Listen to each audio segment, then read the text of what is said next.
नमस्कार आप सभी को। मैं हूं डॉक्टर मीनू पांडे और आज हम आपको ले चल रहे हैं आदरणीय देवेन दीपक जी के पास में।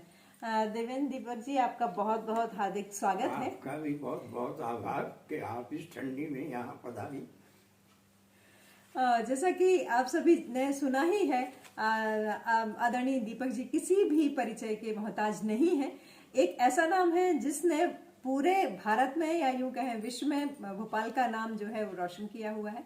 और आए दिन हम देखते हैं बहुत सारे सम्मानों से आप आदरणीय सम्मानित होते रहते हैं। बहुत सारी कृतियां हैं, 25 से 30 जो कृतियां हैं वो आपकी ऑलरेडी प्रकाशित हो चुकी हैं और संस्कार के बारे में, देशभक्ति के बारे में और अलग अलग विधा, अलग अलग विषयों पर आपकी लेखनी जो है लगातार चलती रहती है। तो हम सबसे पहले आपसे जानना चाहेंगे आपका जो पारिवारिक पृष्ठभूमि के बारे में, कहाँ आपका जन्म हुआ, शिक्षा दीक्षा कहाँ हुई, थोड़ा सा। मैं ग्रामीण पृष्ठभूमि, जी आधी शहरी पृष्ठभूमि, आधी ग्रामीण पृष्ठभूमि। जी जी हम सहारनपुर उत्तर प्रदेश के रहने वाले जी। और हमारा वहाँ से 1-2 मील के पास में एक मानक मऊ नाम का गांव, वहाँ हमारी जमींदारी थी जी। तो सुबह शाम जाना आना रहता था। साइकिल से जाते थे, वहाँ से दूध लाना है, वहाँ से कुछ और चीज आनी है।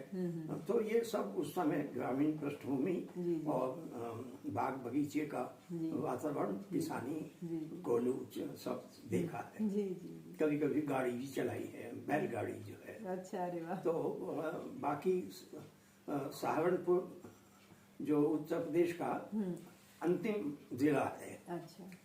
वहीं से जमुना के इस पार यूपी है और जमुना के उस पार पंजाब है। अच्छा। जो अब हरियाणा हो गया है। जी जी जी। तो इस दृष्टि से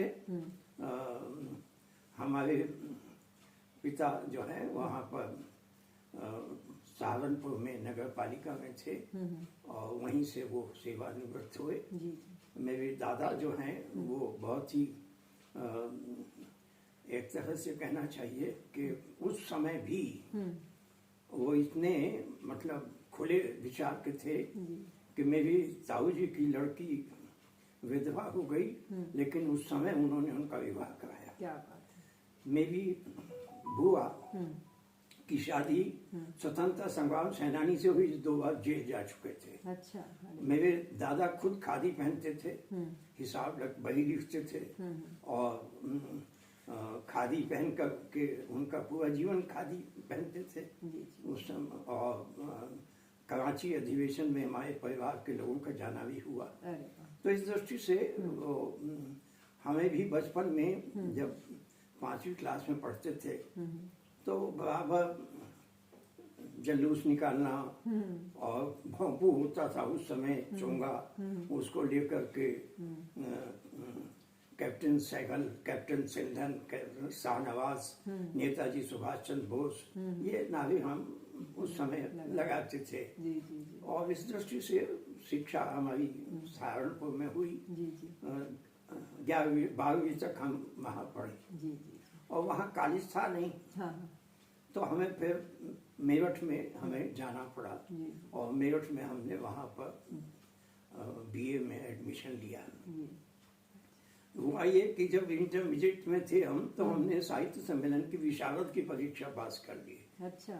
और जब हमने बीए किया तो साहित्य रत्न उस समय 2 साल के बराबर होता था, अभी भी होता है, एमए के बराबर होती थी। तो हमने बीए पार्ट 1 में साहित्य रत्न का पार्ट 1 किया और बीए पार्ट 2 में साहित्य रत्न का पार्ट 2 किया। और साहित्य रत्न की एक विशेषता थी कि उसके अंतिम वर्ष में आपको कोई प्रादेशिक भाषा लेनी होती थी। अच्छा। तो हमने उसमें बांग्ला ली थी। अच्छा। और उस समय थोड़ी बहुत जो बांग्ला उस समय पढ़ी वो अभी भी थोड़ा चेतना में है। तो उसके बाद फिर बीए करने के बाद एमए करने के लिए हमें, बीए में भी हमारे विषय कुछ ऐसे थे कि मिलिट्री साइंस हमारा एक सब्जेक्ट था। अच्छा। इकोनॉमिक्स सब्जेक्ट था। अच्छा। और हिंदी लिटरेचर था। तो हमें एनसीसी नहीं मिली। अगर एनसीसी मिलती तो शायद हम मतलब टीचिंग में न जाकर के हम सेना में होते। हमारी कुंडली में भी इस बात का योग है। अच्छा। तो उस दृष्टि से फिर हमने मेरठ के बजाय देहरादून में हमने एमए इंग्लिश में एडमिशन लिया। वहाँ पास किया। फिर 2 साल हमने सर्विस की अच्छा कॉलेजेस में, और पहली नौकरी में भी 1 हफ्ते चली। अच्छा क्यों? हाँ। क्योंकि मैं जिस कॉलेज में पढ़ाता था हाँ उस कॉलेज के प्रिंसिपल ने एक मीटिंग ली हाँ और कहा कि कोई भी प्रोफेसर यहाँ धोती कुर्ता पहन के नहीं आएगा। अच्छा तो मैं तो नहीं पहनता था, हाँ लेकिन मैंने इस बात का विरोध किया कि भाई आपका नाम महात्मा गांधी इंटर कॉलेज है और आप कह रहे हैं कि आप नहीं पहन के आ सकते, तो ये तो ठीक नहीं है। जी जी जी तो मेरे इस विरोध को प्रिंसिपल ने समझा कि ये हमने ठीक आदमी नहीं रखा, तो 1 हफ्ते बाद हमने वहां से छोड़ दिया। दूसरी नौकरी हमारी 3 महीने चली। अच्छा हम फिर हमारे कॉलेज में राष्ट्रपति आने वाले थे, तो हमने अपने रूम पार्टनर से कुछ कहा, उसने प्रिंसिपल से हमारी चुगली कर दी, तो हमारी वो 3 महीने बाद हमारी वो नौकरी छूट गई। फिर 6 महीने एक नौकरी की, साल भर की। हाँ और एक नौकरी हमारी विशेष रूप से इसलिए उसमें व्यवधान आया कि बीए में वो इस समय एक आईडी की परीक्षा होती थी, इंटरमीडिएट की, अच्छा बॉम्बे की, आईडी बॉम्बे कहते थे उसको। तो जो वो परीक्षा पास कर लेता था उसको इंटर कॉलेज की ड्राइंग एंड पेंटिंग की सर्विस मिल जाती थी। तो बहुत से जो लोग थे जो एकेडमी चलाते थे वो लड़कियों को लाते थे और रात को वो पर्चा बदल देते थे, ड्राइंग का पर्चा बदल दिया, दूसरा आ गया। अच्छा तो हमें जब ड्यूटी लगी तो हमने उसमें कहा कि ये तो गलत है, तो हमने उस पर साइन कर दिए। अच्छा और अपनी जो हमारी विजिलेटर थी उनके भी सिग्नेचर करा दिए। जी जी तो इस बात से वो पूरा का पूरा, क्योंकि रात को शीट नहीं बदली जा सकती थी, सही बात है। तो पूरा का पूरा हंगामा हुआ। ओह। और उन्होंने कहा साहब ये लड़कियों को ऐसा देखते थे वैसा देखते थे। तो मैंने प्रिंसिपल साहब से कहा कि देखिए सच ये है, मैं कल से ये ड्यूटी नहीं करूंगा, क्योंकि करूंगा तो मैं तो दस्तखत करूंगा जी। हाँ सही बात है। तो मुझे मतलब उस दृष्टि से भी शुरू से ही कहीं ना कहीं चीजें जो पसंद नहीं आई है उसके विरोध में खड़े होने का मेरा संस्कार बचपन से रहा। जी जी सही बात है।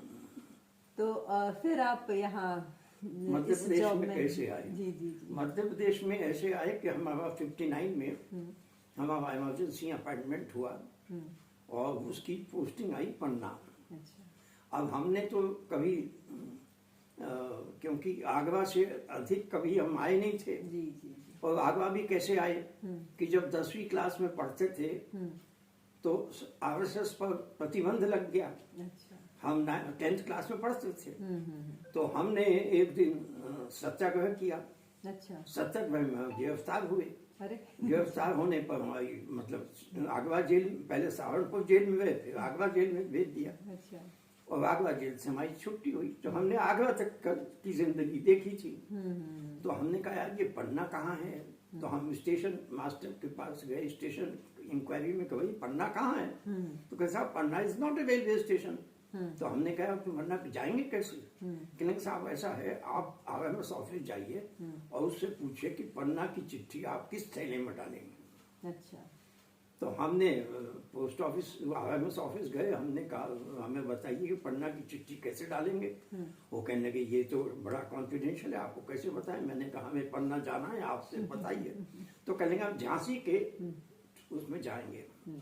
तो हम झांसी का हमने जो है वो टिकट नई दिल्ली, ओल्ड दिल्ली से नई दिल्ली आए और जीटी पकड़ी और हम झांसी उतरे। तो झांसी में ऊपर की बर्थ पर हम थे, तो नीचे की बर्थ पर एक सज्जन सो गए थे। तो जब उठे तो हमने उनसे कहा कि आप हमें बताइए पन्ना कैसे जाएंगे। तो उन्होंने साहब यहाँ से हरपालपुर के लिए आपको गाड़ी पकड़नी पड़ेगी और हरपालपुर से आपको जाना पड़ेगा। तो उसने कहा साहब मैं भी पन्ना जा रहा हूँ। तो हमने कही तो अच्छी बात है। तो हमने टीटी था, तो हमने उसको कहा कि भाई हमारा हरपालपुर का टिकट बना दीजिए। हमने उसको पैसे भी दे दिए और टिकट भी दे दिया। अब वो बहुत देर तक आया नहीं, तो मैं दुखी, मैंने कहा यार ये तो हमारा टिकट भी हमारा गया और पैसे भी नहीं आया ही नहीं वो आदमी। तो कहने लगे नहीं नहीं आप चिंता मत कीजिए, वो आएगा आपको टिकट भी देगा। तो फिर चले। तो एक खास बात क्या हुई कि जो हमारे साथ आदमी था उसकी कहीं जेब कट गई थी। अच्छा और बड़ा ठेकेदार था वो, लेकिन उसकी पर्सनैलिटी ऐसी थी जैसे डाकुओं की पर्सनैलिटी हो। हमने जब बस में बैठे तो टिकट लेने लगे, तो हमने उसका भी टिकट खरीद लिया। अच्छा। जब उसके पास गया तो उससे टिकट, तो मैंने कहा आपका टिकट मैंने ले लिया है। और उस तरह से वो फिर मैं पन्ना गया, होटल में ठहरा, और रात को उसने मुझे अपने घर भोजन पे बुलाया। और उसके बाद उसने मुझे अपने, जब मैं बाद में गया तो कुछ दिन मुझे उसने अपने मकान में रखा, फिर बाद में रहा। तो कहने का मतलब ये कि जब कभी मुझे ऐसा लगा, कई बार ऐसा हुआ कि सामने वाले को टीटी परेशान करवा है और उसकी हालत, हमने कहा नहीं आप इससे हम देंगे इसका पेमेंट। तो वो जो स्थिति थी वो, उसके बाद हम पन्ना पहुंचे और पन्ना हमने 59 में ज्वाइन किया। पन्ना आपने 59 में ज्वाइन किया, और उसके बाद जो आपकी जो यात्रा चली तो फिर ये उसके बाद पन्ना से हमारा ट्रांसफर हुआ अंबिकापुर। अच्छा। अब आप 1960 की कल्पना कीजिए और अंबिकापुर की कल्पना कीजिए। नहीं, कोई रेलवे स्टेशन नहीं था अंबिकापुर। अच्छा। चिरमरी जाइए और वहां से बस से जो है जाइए। अच्छा। और चिरमरी में तो उस समय हमारे लिए तो, जहाँ देहरादून का पढ़ा हुआ लड़का, सहारनपुर का रहने वाला, उसके लिए अंबिकापुर और चिरमरी, और चिरमरी में देखा कि वहां तो महिलाएं मजदूरी करती हैं। हमने तो कभी महिला को स्टेशन पे मजदूरी करते देखा ही नहीं था। अच्छा। सामान ढोए तो वो, तो हम गए और जाकर के हमने अंबिकापुर कॉलेज में ज्वाइन किया। और ज्वाइन करने के बाद वहाँ पर काम शुरू किया, और उसके बाद हमारा वहाँ से तबादला 3-4 महीने हमने काम किया। और उसके बाद हमारा तबादला अंबिकापुर से किया रीवा के लिए। तो वो अंबिकापुर से हमारा रीवा ट्रांसफर, अंबिकापुर से रीवा गए, और रीवा में हमने 2 साल टीआरएस कॉलेज में पढ़ाया। टीआरएस कॉलेज में पढ़ाते पढ़ाते वहाँ क्या हुआ कि हम अब पीएससी से सिलेक्टेड थे, 3 साल की सर्विस हो गई थी। तो एक दिन हमें आरएसएस का बिल्ला लगाकर हमारी नौकरी से हमें निकाल दिया। तो बताया तो नहीं कि उसमें आपको आरएसएस की वजह से निकाला, चिट्ठी में नहीं लिखा। चिट्ठी में तो your services are no longer required termination. तो हमने पता लगाया, बातचीत की, तो फिर दोबारा इंक्वायरी हुई। उस इंक्वायरी में हम पोस्टिंग हमारी सीधी कॉलेज में हुई। तो 1 साल 7 महीने 10 दिन हम एक तरह से आउट ऑफ जॉब रहे। और इस बीच हमने 6 महीने समुद्रदयाल डिग्री कॉलेज गाजियाबाद में हमने पढ़ाया। और समुद्रदयाल डिग्री कॉलेज में सुबह को 6:30 बजे कॉलेज शुरू हो जाता था। अच्छा। और सब लोग बाद में मैं चूंकि उस समय यंग भी था, तो कहने लगे, मैंने कहा आप प्रिंसिपल साहब से कहने का आप चिंता नहीं की, पहला पीरियड मैं ही लेने आऊंगा। तो कभी लेट नहीं हुआ। और 6:30 बजे दिल्ली से लड़के आते थे और 9 बजे 10 बजे तक कॉलेज खत्म हो जाता था।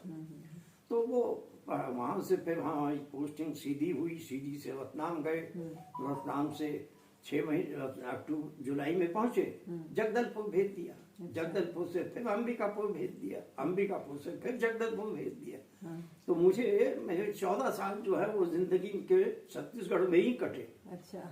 और उस समय कितना, अंबिकापुर जगदलपुर जाने के लिए रायपुर से 300 किलोमीटर बाई बस जाना पड़ता था। तो वो बड़ा संकट का समय, लेकिन बहुत अच्छे ढंग से कटा, बड़ा आनंद आया। वहां से मैं फिर यहाँ शामला इस पर जो पीएससी कोचिंग सेंटर है, इसमें मुझे पैनल सिलेक्शन में मैं आया। और 14 साल मैंने यहाँ पर आदिवासी बच्चे, हरिजन बच्चों की सेवा की। और दलितों के प्रति मेरा जो लगाव है वो पूरे छत्तीसगढ़ का प्रवास आदिवासी हरिजन बच्चों के साथ, और फिर 14 साल का ये जो मेरा उनके साथ है। और उनके बीच काम करना कोई आसान तो नहीं है। सही बात है। क्योंकि वो हरिजन बच्चे जो आदिवासी कहना चाहिए अनुसूचित जाति के, तो वो मेरे घर आते थे, तो मेरे साथ रहना, खाना पीना सब, तो उसमें मेरी पत्नी का बड़ा सहयोग, क्योंकि यदि इनका सहयोग नहीं हो तो घर में बच्चा आए कैसे, नहीं। तो वो चला। और उसके बाद फिर हम 94 में ये ग्रंथ एकेडमी के डायरेक्टर हो गए हम। 92 में जो है, और उस समय हमें चूंकि डेपुटेशन पर थे हम ट्राइबल में, तो ना ट्राइबल डिपार्टमेंट हमें छोड़ना चाहे और एजुकेशन डिपार्टमेंट भी कहता हमारे आदमी हमें दीजिए। तो मैं दोनों जगह मैंने चार्ज संभाला। ग्रंथ अकेडमी का डायरेक्टर भी रहा और पीईटीसी का डायरेक्टर भी रहा, और वहाँ मैंने रह करके अम्बेडकर पर बहुत काम किया। 7-8 किताबें हमने अम्बेडकर पर निकाली, और कुछ किताबों का तो हमने लोकार्पण महू में सविता अम्बेडकर से कराया। अच्छा, ये बड़ी उपलब्धि थी। जो उस समय तो था नहीं, अब तो समग्र छप गया है, तो हमने अनुवाद कराए, अनुवाद करा के छापा, और 94 में रिटायर हो गए। अब आज 24 आने को है, आ ही गया है, तो समझिए कि 30 साल तो हमें हो गए रिटायरमेंट जो है, बड़ा आराम से जैसा बुढ़ापा हमारा कट रहा है भगवान। और आपका जो जीवन व्रत जब हम पढ़ते हैं तो लगता है कि शायद उससे 2 गुनी ऊर्जा के से आप रिटायरमेंट के बाद सक्रिय हुए हैं, तो उसके बारे में भी जानना चाहेंगे। ये है, मेरे जीवन में कभी भी मैं डिफीटिस्ट टेंडेंसी नहीं रही, कभी भी पराजय बोध और अपराध बोध मुझ में कभी नहीं आया।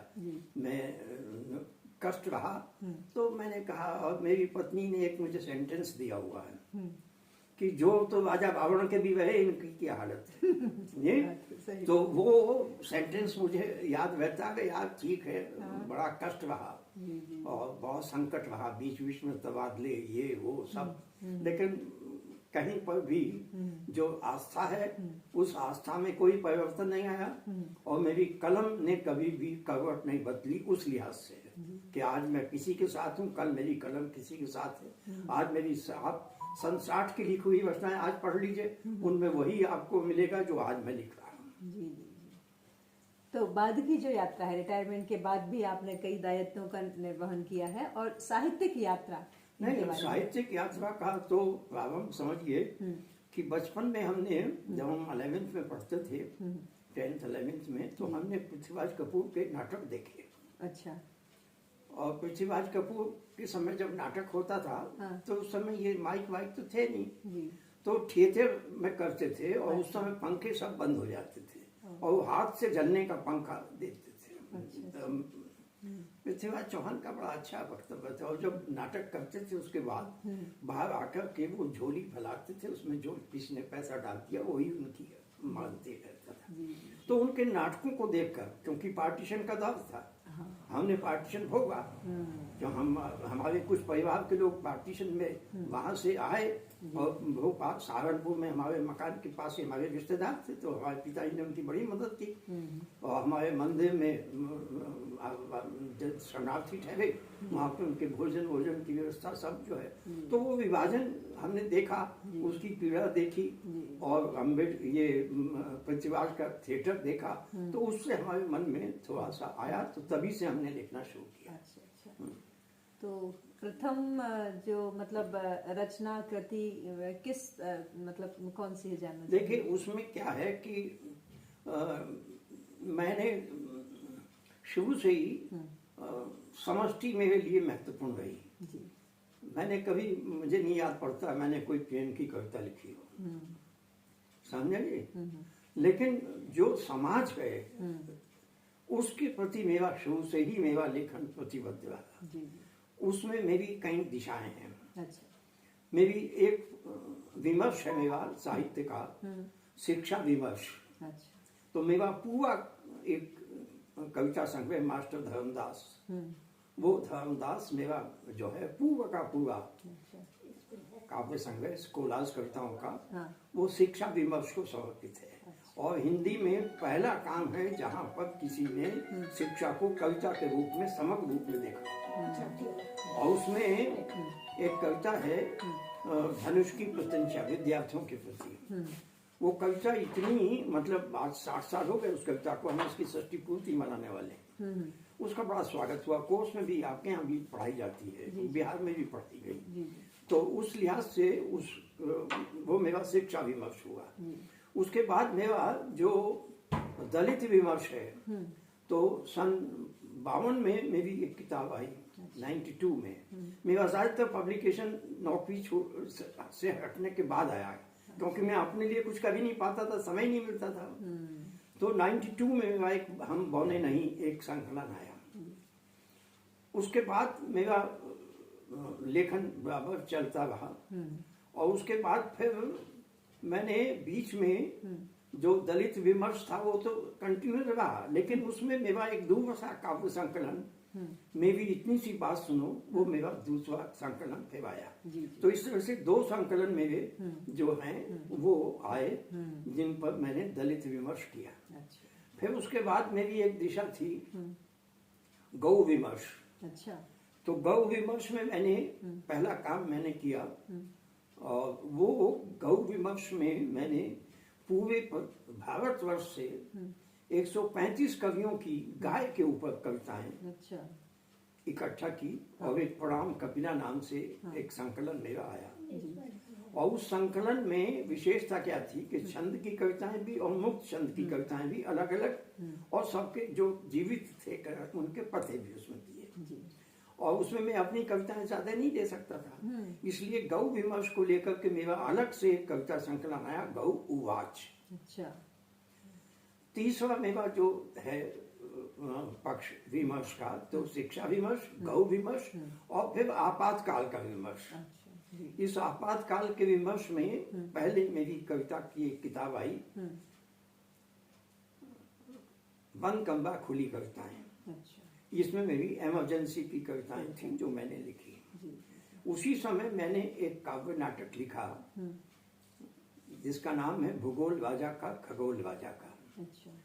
वो प्रहलाद की और हिरण्याकुश की कथा को लेकर लिखा। अच्छा। उसमें प्रहलाद जो है वो जेपी की छवि, उसमें आपको जयप्रकाश नारायण की छवि मिलेगी, और हिरण्याकुश में आपको इंदिरा गांधी की छवि मिलेगी। तो मैंने इमरजेंसी को लेकर के एक काव्य नाटक लिखा जो गांधी शांति प्रतिष्ठान से छपा। पहले तो वो छपने के लिए पहले उसका नाम हमने रखा अंधी आकांक्षा। फिर हमें लगा यार ये अंधी आकांक्षा तो अंधा युग से जुड़ जाएगा तो हमारा नाटक पिट जाएगा, हमने चेंज किया। उसको पब्लिशर ने ले लिया और उसका विज्ञापन भी छाप दिया, लेकिन छापने से मना कर दिया और कविता पांडुलिपि वापस दे। अच्छा। तब भवानी भाई ने अपने 3 गांधी मार्ग में 3 इशूज में उस नाटक को छापा। अच्छा। उसके बाद फिर वहां से प्रकाशित हुआ, फिर उसके बाद उसका दूसरा एडिशन हुआ, उसके 10 शो हुए। अच्छा। जी। तो वो मेरा आपातकाल का विमर्श हुआ।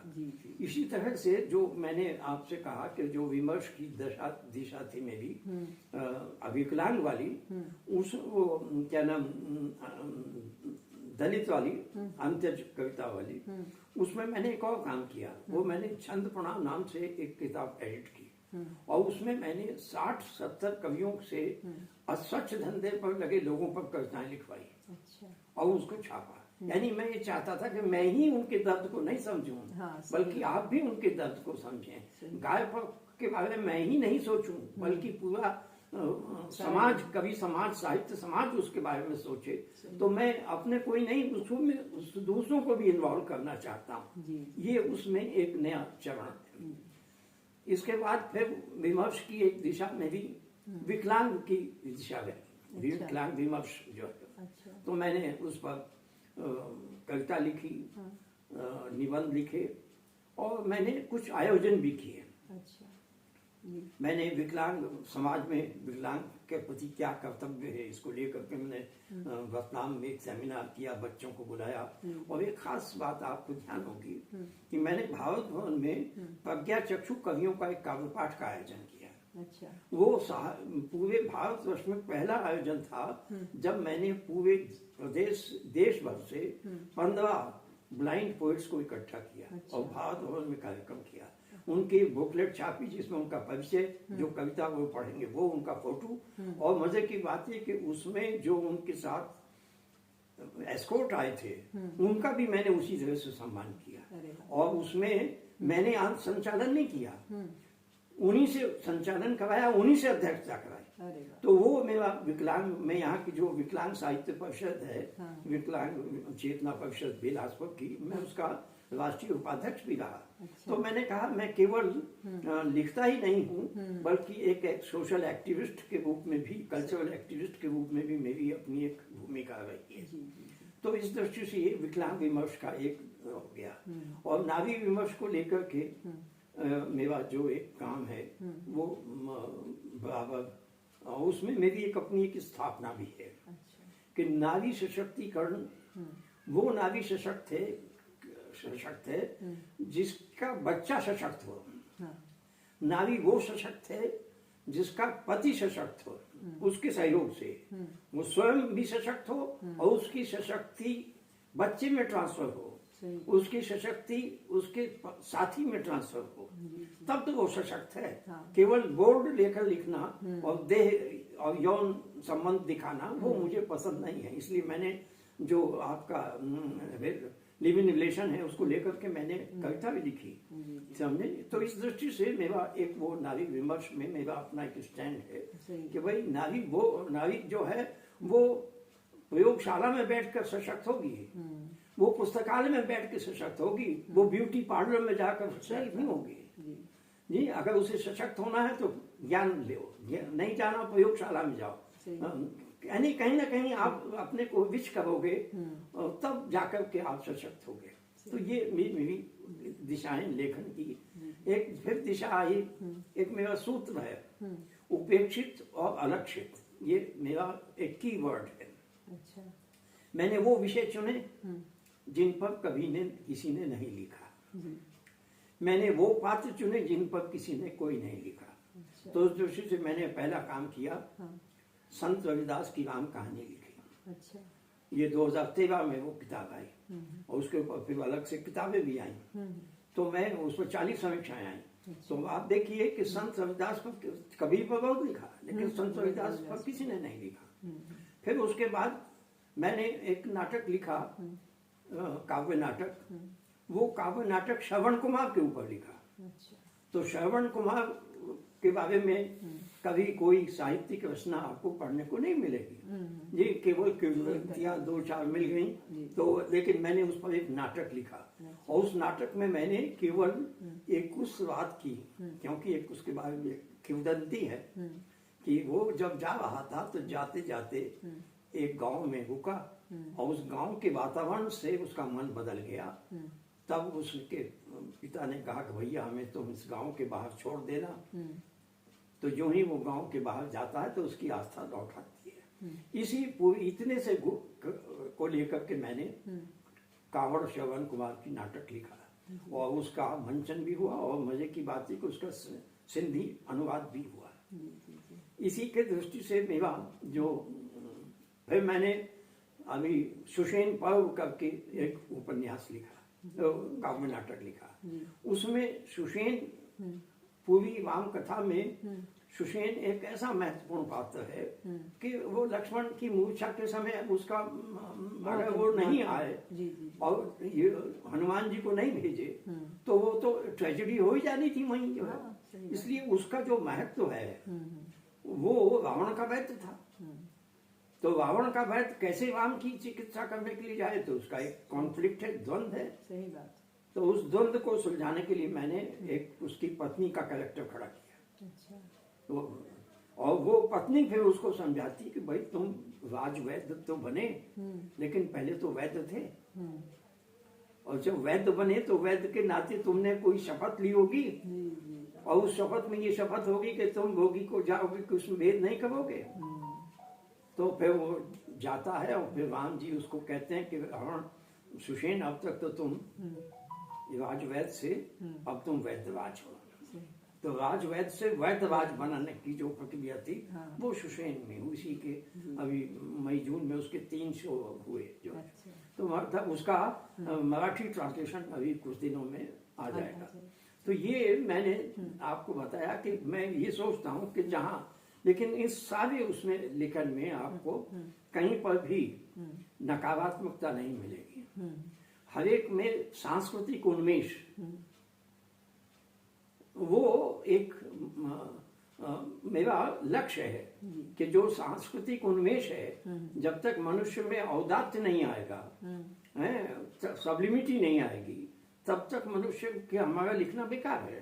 तो हम उसी दृष्टि से पुनर्जागरण, राष्ट्रवाद, राष्ट्रीय बोध, देशभक्ति, ये सारी चीजें उसी में शामिल हैं। सही बात। क्योंकि व्यक्ति का उन्मेष अंततः राष्ट्र के उन्मेष में ही साहित्य होता है, समाज का उन्मेष भी उसमें शामिल है। जी जी जी। मेरे ख्याल में काफी सृजन जो चला है और उसमें किस किस तरह से आपने कौन कौन से जो पहलू हैं उनको आपने चुना और ऐसे अनछुए पहलू उनको अपने विमर्श का हिस्सा बनाया। और अब हम आते हैं सम्मान की तरफ। बहुत सारी जो आपकी पुस्तकें हैं प्रेरणादायी पुस्तकें हैं और उन पुस्तकों ने समाज की दिशा और दशा और हम ये कह सकते हैं कि लोगों की सोच जो है वो बदल दी। और इस कारण ही क्योंकि जब आप अपने जो पाठक हैं उनके दिलों में राज तभी कर पाते हैं जब आप उनकी पीड़ा को समझते हैं और उनकी पीड़ा अपने शब्दों से अपने सृजन में उकेरते हैं। और इसलिए जो हम बोल सकते हैं कि उसका जो प्रतिफल है वो सम्मान के रूप में हमें अवश्य मिलता है। तो आपको आपके सम्मानों की बहुत सारी लिस्ट है और देश का बहुत बड़ा सम्मान भी आपको मिल चुका है।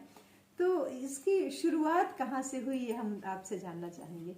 देखिए, बहुत संक्षेप में, जी जी। क्योंकि सम्मान इतने मिले हैं, जी जी। मैं उन सबको, क्योंकि न मैंने कोई इसका हिसाब रखा, जी। लेकिन कुछ जरूर है जी। कि मुझे सबसे पहला 59 में ही मुझे डॉक्टर नगेन ने जी। साहित्य शिरोमणि का, बहुत विद्यार्थी जीवन की, इसलिए कोई बात नहीं, जी। लेकिन जो विशेष मुझे दो तरह के सम्मान है, एक सार्वजनिक संस्थाओं के और एक शासकीय संस्थान के। जी।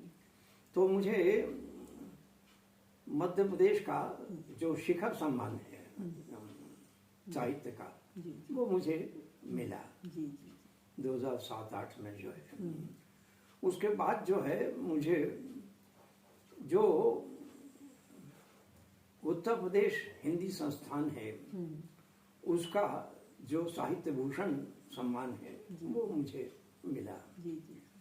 उसके बाद फिर जो केंद्रीय हिंदी संस्थान है भारत सरकार का, उसका बड़ा पुरस्कार गणेश शंकर विद्यार्थी सम्मान जो राष्ट्रपति जी देते हैं, वो सम्मान मुझे मिला। उसके बाद फिर उत्तर प्रदेश संस्थान का ही एक दूसरा सम्मान जो पंडित दीनदयाल उपाध्याय साहित्य सम्मान, जो बड़ा सम्मान है 5 लाख की राशि का, वो सम्मान भी मुझे मिला।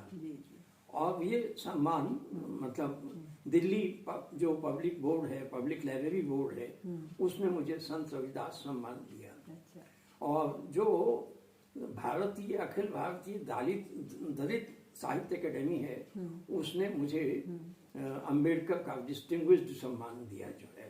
तो और विशेष रूप से यहाँ नगर नागरिक सम्मान मुझे सुंदरलाल पटवा के समय में मुझे मिला।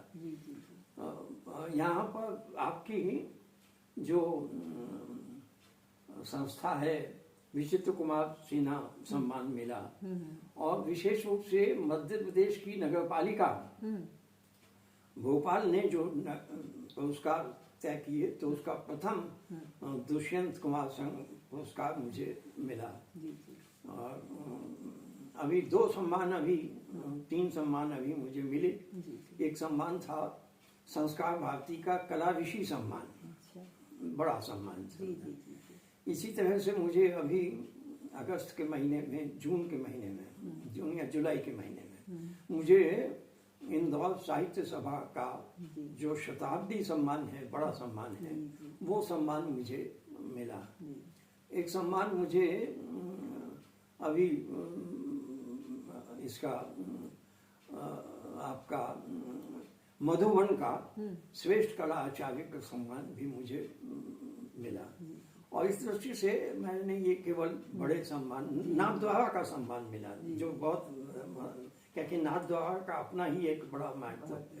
और बाकी तो सब बोझ मिलते जाते हैं, कोई ऐसी बात नहीं है, लेकिन ठीक है, क्या करेंगे। तो वक्तव्य में सुना है कि आपने जो हम जब सम्मान करते हैं या किसी का स्वागत करते हैं तो उसमें पुष्प की जगह पुस्तक दीजिए और पुस्तक को राखी बांधें। ये बहुत सारे इस तरह के जो नवीन, देखिए वो मेरा शुरू से जी। एक बात वही है कि मेरा एक निबंध भी यहाँ इंटरमीडिएट में 11वीं में शायद लगता है, गूगल में उस पर डिस्कशन भी है। जी। पुस्तक जो है, क्योंकि पुस्तक जो है वो मेरा कहना है कि अभी पुस्तक के विरुद्ध में एक आंदोलन सा चल रहा है पूरे देश में। अच्छा। पुस्तक कौन पढ़ता है जी, लेकिन पुस्तक तो स्थायी निधि है। सही बात है। और पुस्तक के बारे में मैंने कुछ नारे भी लिखे और इसलिए पुस्तक के प्रति मेरा जो प्रेम है वो मेरा प्रेम नहीं है, वो संस्कृति के प्रति मेरा प्रेम है। मेरा कहना है कि पुस्तक किसी भी लेखक का सारस्वत पुरुषार्थ है। अब इस शब्द को आप देखिए, ये पुरुषार्थ तो है, ये धन कमाने का स्वार्थ नहीं, पुरुषार्थ नहीं है, ये सारस्वत पुरुषार्थ है। उसके सारस्वत पुरुषार्थ का सम्मान होना चाहिए। दूसरी बात है, कभी कभी मुझसे पूछे, जैसे आपने भी मुझसे पूछा कि आपने कितनी पुस्तकें लिखी, मैं कहता हूँ भाई पुस्तक लिखना ये इस बात पर निर्भर नहीं करता कि संख्या कितनी है। सही बात है। क्योंकि साहित्य जो है वो संख्यावाची विशेषण और गुणवाची विशेषण साथ साथ नहीं कर सकते। इसलिए यहाँ तो यह है कि आपने कितना लिखा, कितना अच्छा लिखा, कितना अच्छा। और इस दृष्टि से पुस्तक का अपना महत्व है। और मैं बार बार कहता हूँ कि पुस्तक ऐसी लिखो जो कहीं ना कहीं शब्द ना कुछ बात दिमाग में अटके तो सही है। और इस दृष्टि से पुस्तक को लेकर के मुझे ये बार बार लगा कि जिस समाज से पुस्तकें उठ जाएंगी वो समाज बहुत समय तक जीवित नहीं रहेगा। और इसीलिए भारतवर्ष की इस गुलामी के कारण और उसमें किए गए पुस्तक विरोधी, क्योंकि पुस्तकें लिखी गई तो प्रतिबंधित भी हुई। पुस्तकें लिखी गई तो आपको ध्यान हो कि नालंदा में कितना बड़ा पुस्तकालय था। सही बात है। नालंदा में वो पांडे जी तो जानते हैं इस बात को कि नालंदा के पुस्तकालय का जो क्षेत्र था उसको धर्मगंज कहते थे। अब इस शब्द के ऊपर ध्यान दीजिए कि पुस्तक का जो एरिया है, लाइब्रेरी का जो एरिया है, उसको धर्मगंज कहा गया। उसमें रत्नोदधि, रत्न सागर, रत्न रंजक 3 बड़े पुस्तकालय थे। और एक पुस्तकालय जो रत्न सागर था वो 9 मंजिला, और बख्तियार खिलजी ने वो सारा पुस्तकालय जलवा दिया। तो मेरा पुस्तक के प्रति जो अनुराग है कि पुस्तक को हानि नहीं पहुंचनी चाहिए। पुस्तक किसी भी रूप में वो तो भी है, क्योंकि नई टेक्निक का तो हमें स्वागत करना पड़ेगा, उससे हमें लाभ भी है। लेकिन कुल रूप से अगर गूगल कहाँ से लेता है, किसी पुस्तक से तो लेता है, किसी मैगजीन से तो उठाता है, किसी अखबार से तो उठाता है। तो इस दृष्टि से मैंने जो है पुस्तक को लेकर के एक बात भी कही। पहली बात तो ये कि पुस्तक में यात्रा और यात्रा में पुस्तक, यूं यात्रा में यात्रा। सही बात। ये पुस्तक जब भी जर्नी में जाते हैं तो कोई किताब पढ़ते हैं तो उस पुस्तक यात्रा में पुस्तक, और उस पुस्तक में फिर यात्रा है, क्योंकि वो भी यात्रा है और ये एक साधन 2 यात्रा का। सही बात। पुस्तक की का वैशिष्ट है कि अभी सर्दी का मौसम आया है, धूप में बैठे और हम किताब पढ़ सकते हैं, लेकिन हम गूगल तो नहीं देख सकते क्योंकि रोशनी है। ये धूप की रजाई में जो है आप किसी भी तरह से पुस्तक का जो महत्व है। इसलिए मैं एक बात मेरी विशेष रूप से उस नारे को मैं कहता हूँ आपके सामने कि गूगल तो सहायक है, सही है, पुस्तक ही नायक है। सही। ये मेरा कहना है। और इसीलिए मैंने कहा कि भाई अच्छी पुस्तक हाथ में, दाना हाथ में साथ में। अगर आपके हाथ में एक अच्छी किताब है तो इसका मतलब है कि अच्छा चतुर सुजान व्यक्ति आपके साथ में है। सही है। इसलिए जब राखी बांधने की बात आपने कही तो रक्षाबंधन के दिन मैंने हाँ, किताब पर राखी बांधी हाँ। और मैंने फेसबुक पे डाली हाँ। कि रक्षाबंधन है हाँ। तो आप बहन भाई को राखी बांधो तो पुस्तक को भी राखी बांधो, जी, क्योंकि यही हाँ। कल को तुम्हारी रक्षा करेगी, क्योंकि शास्त्र की रक्षा तुम करोगे, शास्त्र तुम्हारी रक्षा करेगा। जी और शास्त्र का आधार पुस्तक है। जी, सही है। ये, दीपक जी से और हमने बहुत सारे पहलुओं पे आपसे बात की है। अब आखिरी का जो एक प्रश्न है, वर्तमान में साहित्य की जो दशा है और दिशा है उसके बारे में संक्षेप में जानना चाहूंगी, और आपका संदेश सारे जो भी पाठक हैं या लेखक हैं देखिए, उन सभी के लिए। संदेश तो नेता लोग देते हैं। हम तो केवल जो हमारा अपना अनुभव है जी, वो नई पीढ़ी से हमारा एक ही बात कहना है कि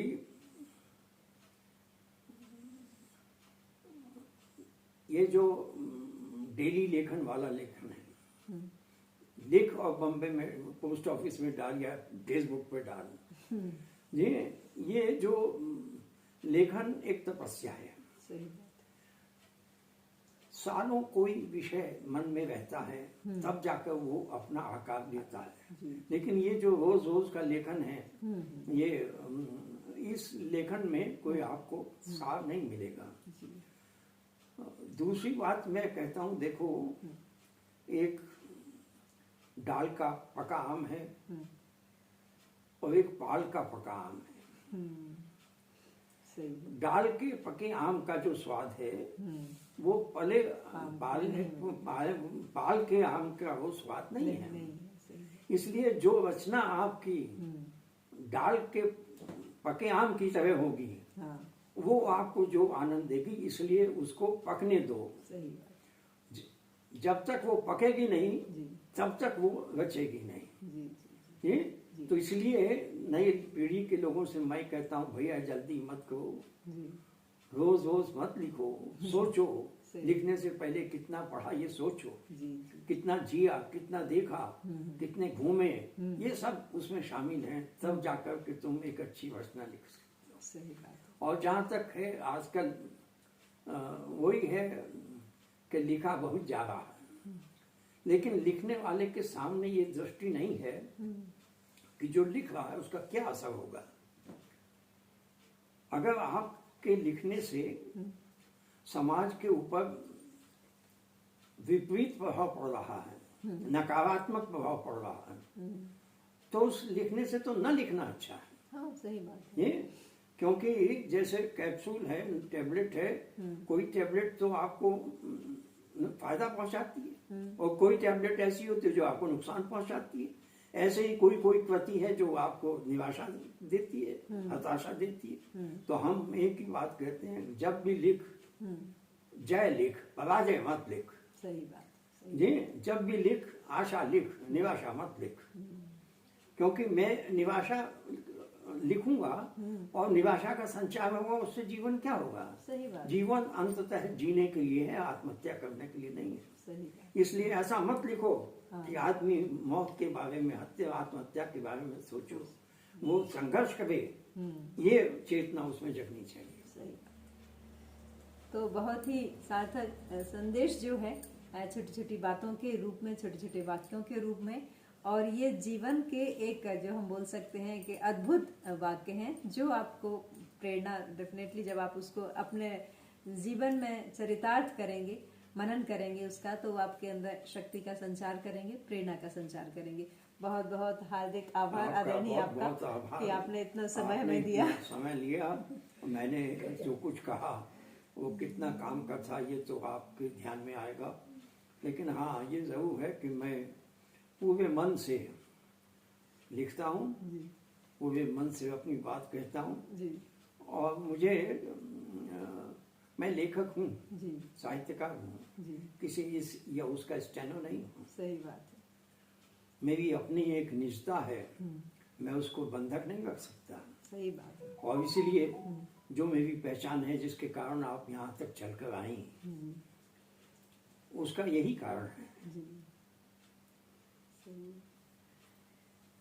तो हमें बहुत सारी प्रेरणा मिली आपके जीवन व्रत को सुनकर, आपकी जो लेखनी की जो धमक है उससे, और आपने जो जीवन जिया है और किस तरह से आपने हर जो कठिनाई है उस पर विजय पाकर, और सार्थक संदेश आपका खुद का जो पूरा जीवन है वो ही एक बहुत अच्छा संदेश जो है उसके रूप में हम सभी के समक्ष प्रस्तुत है। तो इसके लिए बहुत बहुत हार्दिक आभार फिर से, और मैं दर्शकों को भी शुक्रिया अदा करना चाहूंगी। बहुत अच्छा लगा, इतना समय आपने हमें दिया और